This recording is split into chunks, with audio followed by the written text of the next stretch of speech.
இங்கே நாங்கள் ஆரம்பித்தோம். என்னென்னா நானும் எங்கள் அம்மாவும் சேர்ந்து உபவாச ஜபம்னு சொல்லிட்டு வெள்ளிக்கிழமையில் இந்த ஊழியத்தை ஆரம்பித்தோம். பார்த்தீங்கன்னா நிறைய ஜனங்கள் வருவாங்க, ஃபுல்லான ஜனங்கள் வருவாங்க, எல்லாம் பண்ணுவாங்க.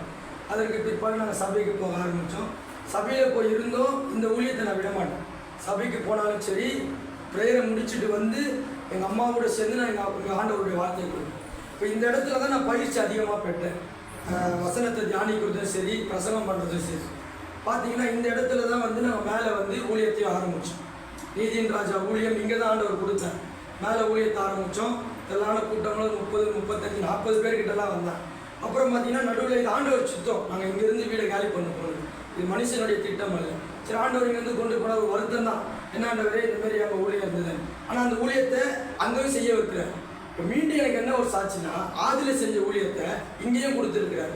நமக்கு சபை இல்லை, ஆனால் நமக்கு இப்போ ஊழியம் அதிகமாகிட்டே இருக்குது. பார்த்தீங்கன்னா உணவு ஊழியம் செய்கிறோம் காலையில். இப்போ பார்த்தீங்கன்னா இந்த ஊழியம், இந்த ஜபம். இப்போ இன்றைக்கி இரவு பார்த்தீங்கன்னா எலும்பு சீயோன் குமாரத்திகளே அந்த ஜபம் நடக்குது. அது தொடர்ந்து நடக்கும். வெள்ளிக்கிழமைனா 7:30 மணிக்கு தொடர்ந்து வாரம் எலும்பு சீயோன் குமாரத்திகளே ஜபத்தின் தலைப்பு. சீயோன் குமாரத்திகளே எழும்புங்கள் அந்த தலைப்பு. இப்போ இந்த வெள்ளிக்கிழமைனா உணவு ஊழியம் நடக்குது. ரெண்டாவது இந்த ஜபம், இது ஆக்சுவலாக உபவாச ஜபம்.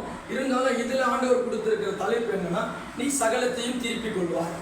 இங்கே வருவங்க என்னெல்லாம் இழந்தாங்களோ எல்லாத்தையும் திருப்பிக் கொள்வாங்க. அதனால் தொடர்ந்து இந்த ஜபங்கள் நடக்கும். இது பெரிய சாட்சி. ஆண்டவர் இருக்க நம்மளை வர்த்திக்க பண்ணுறார். அன்னைக்கு நான் அந்த வீடு போகும்போது ஒரு போதகர் வந்து சொன்னார்ல, ஜபிக்கும் போது ஆண்டவர் தாவீது நாளுக்கு நான் விருத்தி அடைந்தாங்க. அது போல் நம்ம ஊழியர் விருத்தி அடையும், ஆத்துமாக்கள் விருத்தி அடையும். ஒன்று எந்த ஊழியத்தையும் பார்க்காதீங்க, எந்த மனுஷரையும் பார்க்காதீங்க.